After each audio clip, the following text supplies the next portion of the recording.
जय हिंद दोस्तों, स्वागत है आप सभी का एक नए वीडियो में। साथियों, आज हम बात कर रहे हैं ईरान और इजराइल के युद्ध की।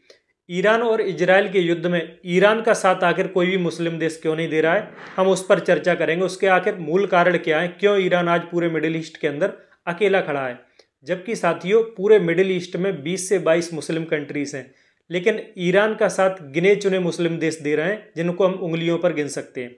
तो साथियों, इसका मूल कारण क्या है, क्यों ईरान के खिलाफ हैं सभी, उस पर आज हम चर्चा करेंगे। तो साथियों, हम देखेंगे ईरान और इजराइल का युद्ध तो अभी शुरू हुआ है, इजराइल और फिलिस्तीन का वार अभी शुरू हुआ है। इससे पहले दोस्तों हमको गौर करनी होगी, मिडिल ईस्ट के अंदर एक लंबा वॉर चला आ रहा है, जो कि छुपा हुआ वॉर है। वो है शिया वर्सेस सुन्नी। शिया और सुन्नी समुदाय हजारों साल से साथियों आपस में लड़ते आ रहे हैं। इन दोनों समुदायों के बीच में वर्चस्व की लड़ाई हमेशा से बनी रहती है। तो दोस्तों, शिया जो देश हैं वो देश हैं ईरान हुआ, इसके अलावा इराक है जो ईरान का ही पड़ोसी देश है, सीरिया है, और इसके अलावा है साथियों बहरीन। ये 4 देश शिया बाहुल्य देश हैं। लेकिन सीरिया भी पूरा शिया बाहुल्य देश नहीं है, सीरिया भी साथियों सुन्नी बाहुल्य देश है। लेकिन वहाँ जो सरकार चला रहे हैं वो शिया चला रहे हैं, जिसको ईरान का समर्थन प्राप्त है। इसलिए साथियों सीरिया को भी हम शिया बाहुल्य देश में गिन लेते हैं। तो 4 देश केवल ईरान का साथ दे रहे हैं, जिसमें भी बहरीन की कोई गिनती नहीं होती। तो हम ईरान, इराक और सीरिया को गिन सकते हैं। बचे हुए 18 से 19 देश ईरान का साथ नहीं दे रहे हैं। इसका जो मुख्य कारण है साथियों, उसका कारण है शिया और सुन्नी, शिया वर्सेस सुन्नी। अब जो सुन्नी बाहुल्य कंट्रीज हैं 18-19 कंट्रीज, वो अपना वर्चस्व चाहती हैं, और उन सुन्नी बाहुल्य कंट्रीज का नेतृत्व कर रहा है सऊदी अरब। सऊदी अरब के साथ हमेशा UAE लगा रहता है, जिसका मतलब है संयुक्त अरब अमीरात। संयुक्त अरब अमीरात भी चाहता है कि सुन्नियों का राज्य पूरे मिडिल ईस्ट के अंदर हो। दरअसल ये साथियों जो लड़ाई है वो वर्चस्व की लड़ाई है, विश्व में धर्मगुरु बनने की लड़ाई है। इस लड़ाई में 3 देश प्रमुख रूप से शामिल हैं।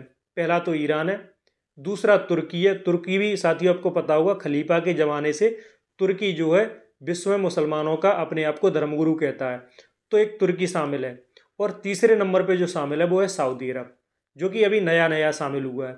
तो इन तीनों में वर्चस्व की लड़ाई है कि कौन मुस्लिमों का पूरे विश्व में धर्मगुरु बनेगा।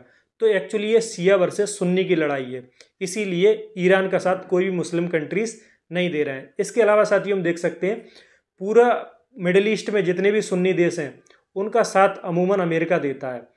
अमेरिका ने एक आंदोलन भी शुरू किया है, जिसको अरब स्प्रिंग कहते हैं। आंदोलन कह लो या फिर एग्रीमेंट कह लो, सैन्य समझौता भी कह सकते हैं। इसके अनुसार साथियों अमेरिका क्या है, जितने भी सुन्नी बाहुल्य कंट्रीज हैं उनमें साथियों लोकतंत्र की स्थापना करना चाहता है।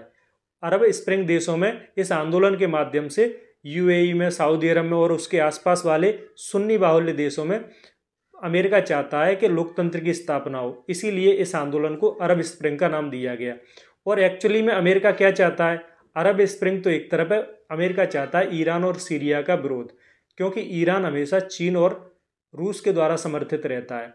और इसी के कारण साथियों सीरिया को भी जो अमेरिका के द्वारा पंगु किया गया है, जो कुचला गया है, उसका कारण भी यही है कि सीरिया हमेशा ईरान का साथ देता है।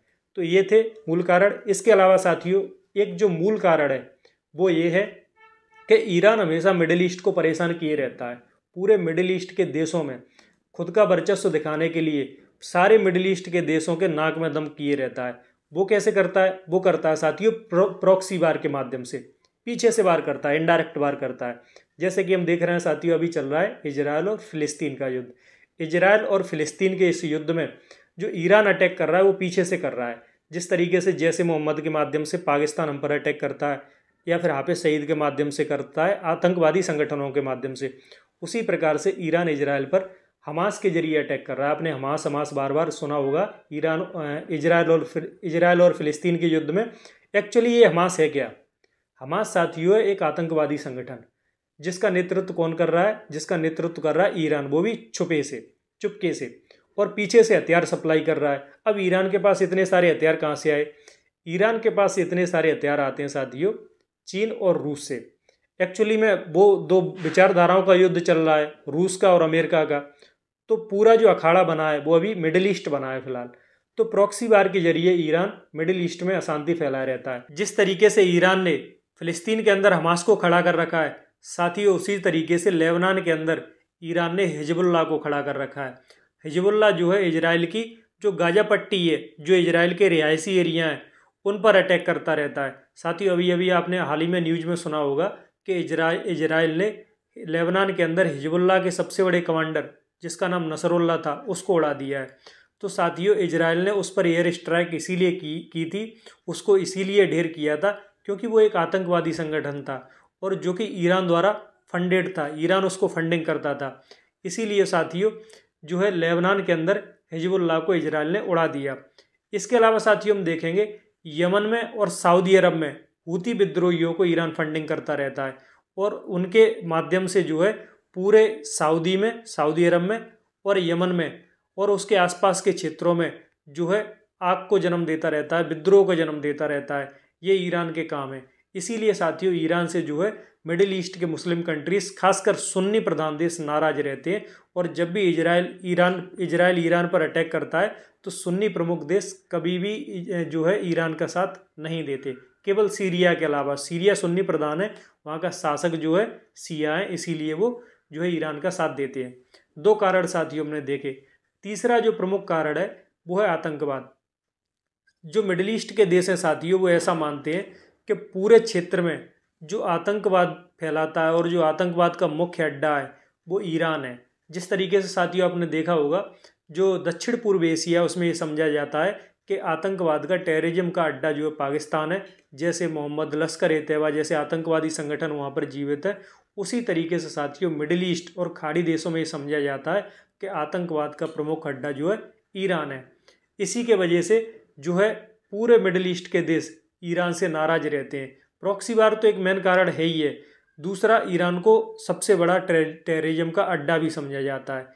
इसीलिए साथियों कोई भी मुस्लिम कंट्रीज ईरान का साथ नहीं देती और ईरान इसीलिए करता है, ये पूरा जो खेल करता है ईरान, पूरा खेल रच रहा है ईरान मिडिल ईस्ट के अंदर, वो इसीलिए रच रहा है क्योंकि उसका प्रभुत्व जो है पूरे क्षेत्र में कायम हो जाए और वो पूरे मुस्लिम देशों का बड़ा धर्मगुरु बनकर उभर कर निकले। लेकिन सऊदी अरब ऐसा होने नहीं दे रहा है क्योंकि सऊदी अरब दोस्तों वैसे देखा जाए तो शांति प्रिय देश है, वो कभी भी आतंकवादी गतिविधियों को जन्म नहीं देता है और अमेरिका का समर्थन उसको प्राप्त है। अमेरिका के साथ उसके सैन्य समझौते भी है, इसलिए सऊदी अरब को किसी भी प्रकार का जो है डर नहीं है। तो साथियों ये हमने देखे जो 2-3 प्रमुख कारण थे, जो मूल कारण थे, जिसके वजह से पूरे अरब देश, पूरे खाड़ी देश या हम कहें पूरी मुस्लिम कंट्रीज जो है ईरान का साथ नहीं देती हैं, वो यही कारण था। सीरिया अकेला देता है प्रमुख रूप से, तो सीरिया की इतनी गिनती भी नहीं है। बाकी बचे हुए जितने भी सुन्नी देश हैं वो जो है ईरान का साथ नहीं देते। तो यही था साथियों इस वीडियो में जो हमने देखा किस तरीके से ईरान अकेला आज इजराइल और ईरान युद्ध में खड़ा है। दोस्तों फिलहाल इस वीडियो में इतना ही, आगे भी आपके लिए नए वीडियो लेटेस्ट टॉपिक पर लेकर आते रहेंगे। तब तक के लिए जय हिंद, जय भारत।